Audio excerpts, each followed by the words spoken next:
to get into the meat of this today. So I want you to take about 2 or 3 minutes and in your own words, write this again.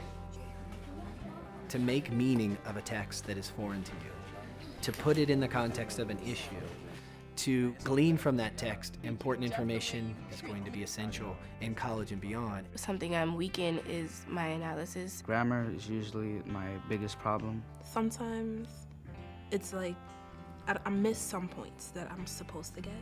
The Literacy Design Collaborative is a framework that puts literacy first. I teach 10th grade global history and geography, and we are studying the Industrial Revolution of Great Britain. So I created an LDC module that'll be done over about 3 weeks.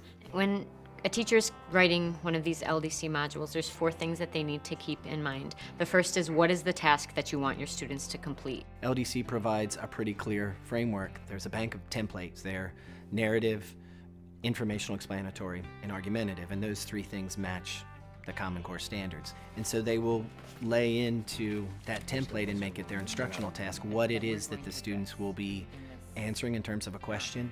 The part that's really significant, of course, for the teacher is that they select content, an issue that is really significant to their discipline and their course even. The task my students will do is to write an argumentative essay around the question, do the achievements and growth of the Industrial Revolution outweigh the cost to society? The second thing is, what skills do your students need? And that's where it becomes an individual process. What do your students need to improve on throughout the year? If I can teach them those skills within the context of an LDC module, then I can actually be giving them text in the future, and they can do it independently, which is the core of the new standards. The third thing is, how are you going to design your instruction? What mini tasks are you going to create to scaffold those skills? And then finally, what are your expectations? What do you want out of this? The key result is when you see that paper, when you see that sample of student writing and compare it and assess it based on the rubric and providing feedback to that student. Did this student demonstrate the literacy skills that I had planned at the beginning of my module?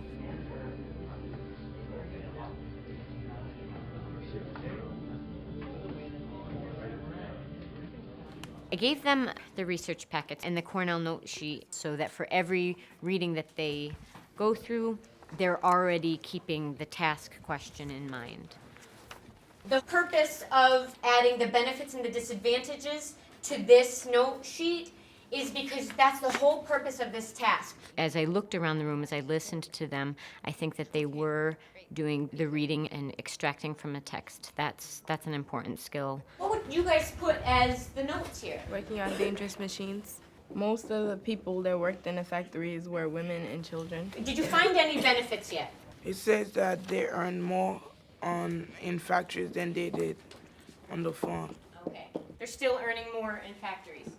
It's helpful because you wrote all the notes down, all the facts that you learned.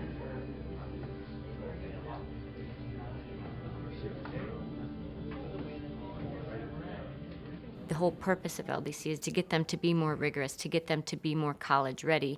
And the option for the students to create their own schedule is the way to implement that. How many of you know that there's a day this week that is going to be very, very busy? Well, I got soccer practice until 11. Until 11 o'clock? No, 10. 10 o'clock at night. They took about 10 minutes to go through their research packet and to identify readings that they think that they could complete in class. What are you going to do during class time? And then what are you going to do during homework? Planning it out. I think I'll be able to finish it in time for when it's due.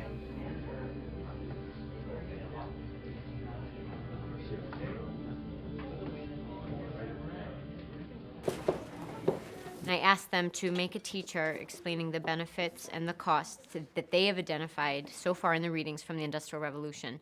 And each group had full lists on both sides. What's a positive? Since there were so many employees, it helped the economy and the businesses grow.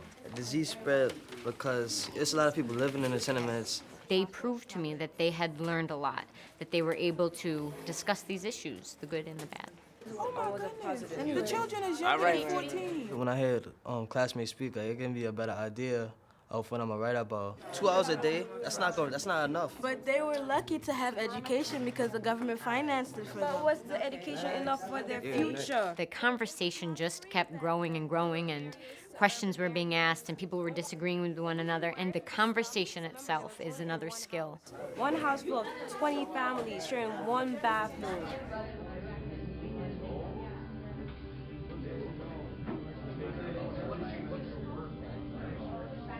I am a railroad conductor. Union leader, but it says worker. Why you have that spelled like that? Because We don't we have weren't giving education. enough education to learn how to spell. The students in groups had been given various members of industrial society.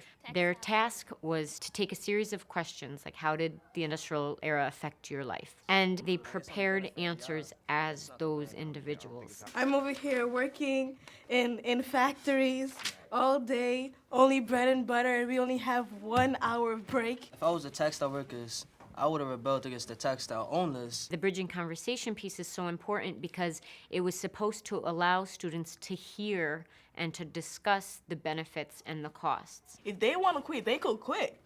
We have other people that easily could replace them, so that's on them. But textile owner Shashni, that's where we come in, the union leaders. We will combine with them and combine with any other workers and union leaders.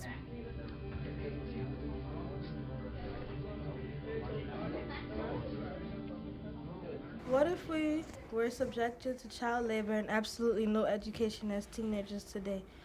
What if we were working long hours, beaten every minute, and paid little to no money? We've been working on our introductions, our hook, and really establishing what is their claim to that essential question. Did the costs outweigh the benefits, or did the benefits outweigh the costs? The costs outweighed the benefits.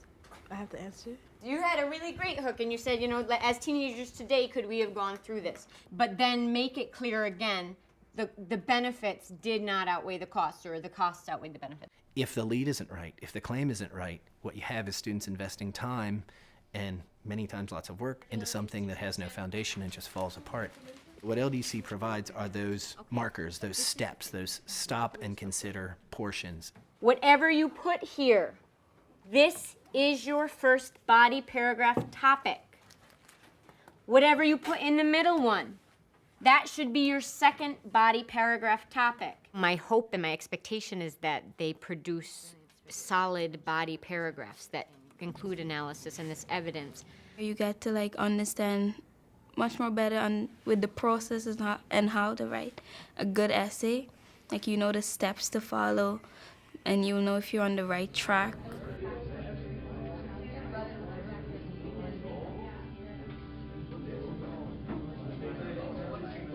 What all literate folks have to do, and just to navigate, it's that sort of, well, what do others think? What do I think? What is the evidence for how I think? And then how do I report that and communicate it in a way that's effective? Considering the competing view. That could be a political issue that they're talking about, a current event that they're talking about. You don't have to agree with it, but at least to know what they're saying. And that, to me, is one of the most important skills. A little pulley right there. Yeah, you're right. It could obviously harm people. They had to provide reasons for the counterclaims, but then they had to refute the comments. So you basically have to say, sure, that's true, however, and then go back to your claim that's saying it's still not worth the cost to society. In the essay, we are supposed to be talking about the opposing view as well. So I'm not just gonna say that the idea of them is disgusting. I'm gonna say it also makes sense.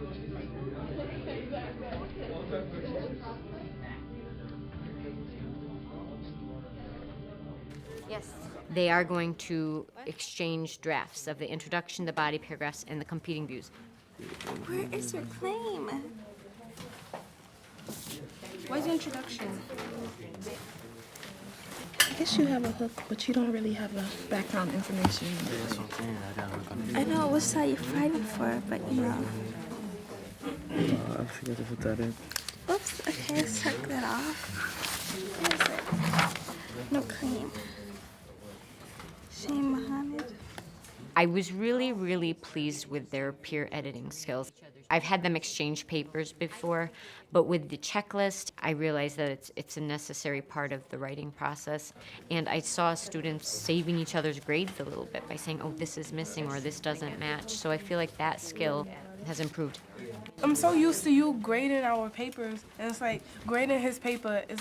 I just feel like I'm a teacher now. This is a new learning experience for me, and it's obviously a new learning experience for them. It's putting more accountability on the students to take pride in their own learning. I think allowing them to reflect on the process is just important because it does give them more ownership. I think I really improved analysis because you have to like back up the facts that you got with your opinions. It's nice to hear them say that they feel better with their analytical skills because that is such an important part of taking the information and then saying the so what, saying why it's important. So I'm pleased to hear that they feel that. I'll get a better sense of if that's accurate once we go through the notes, once we go through the essays. LDC, when the task is right and the mini tasks are right and the structure is right, does the kind of thing that we've wanted to happen in all classes, but especially social studies, science, and English classes. And that is students move through a process toward sifting the information and then toward using the information to support their own assertion. It's difficult for me to see how the death of human beings, especially children, could be worth the success of a nation. Since the whole nation did not benefit in unity, I do not consider that time period a positive stage for Great Britain. I think it's very thoughtful for a 10th grader. It's been a great process, and it's challenging and it's time consuming, but the results are really amazing and fulfilling as a teacher.